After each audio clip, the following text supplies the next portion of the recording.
புரட்சி தலைவர் கலைஞர் கருணாநிதி அவர்களுக்கும் அந்த முரசொலி மாறன் குடும்பத்தாருக்கும் எப்படிப்பட்ட உதவியை செய்திருக்கிறார்கள் என்பதை நீங்கள்லாம் தெரிந்து கொள்ள வேண்டும். இங்க பாருங்க, முரசொலி மாறன் பேசுறாரு. தேதி 17/1/1971. முரசொலி மாறன் பேசுறார். முரசொலி பத்திரிகை நஷ்டத்தில் நடைபெற்ற காரணத்தாலும் தொடர்ந்து எங்களது திரைப்படங்கள் வெற்றி பெறாத காரணத்தாலும் எங்களது குடும்பம் கடன்கார குடும்பமாக மாறிவிட்டது. இன்னைக்கு உலக கோடீஸ்வரர்கள் ஒருவர், அது வேறு. வாங்கிய கடனுக்கு வட்டி கூட கட்ட முடியவில்லை. வீட்டில் இருந்த நகைகளை எல்லாம் விற்று வட்டி கட்ட வேண்டிய ஒரு சூழ்நிலை ஏற்பட்டுவிட்டது.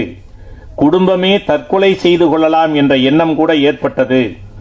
இந்த நிலையை புரட்சி நடிகர் எம்ஜிஆர் அவர்களிடம் சொன்னேன்.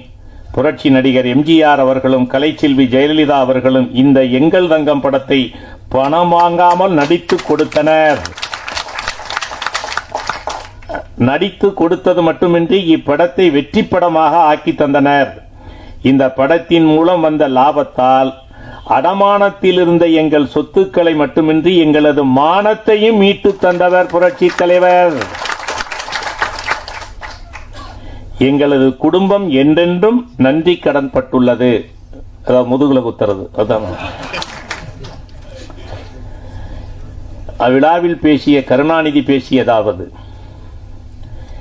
மாறன் பேசும் பொழுது புரட்சி நடிகர் மற்றும் கலைச்செல்வி ஆகியோர் செய்த உதவியை இங்கு குறிப்பிட்டார். கொடுத்து கொடுத்து சிவந்த கரம் கர்ணன் என்று சொல்வார்கள். ஆனால் எங்கள் திராவிட கர்ணன் புரட்சி நடிகருக்கோ கொடுத்து கொடுத்து மேனியே சிவந்து விட்டது. கொடுத்து கொடுத்து சிவந்த கரம் உள்ள புரட்சி நடிகர் வாழ்கின்ற காரணத்தினால்தான் அவர் வாழும் மாவட்டத்திற்கு செங்கை மாவட்டம் என பெயர் வந்தது. நன்றி மறப்பது நன்றன்று என்ற வள்ளுவனின் வாக்கிற்கேற்ப மாறனின் நன்றி உணர்ச்சியை நானும் வழிமொழிகிறேன். கொடுத்து கொடுத்து சிவந்த கரங்கள் எந்த கரங்கள்? அண்ணா கொள்கை காக்கும் எங்கள் புரட்சி தலைவர் கரங்களே. கொடுத்து கொடுத்து சிவந்த கரங்கள் எந்த கரங்கள்? அண்ணா கொள்கை காக்கும் எங்கள் புரட்சி தலைவர் கரங்களே.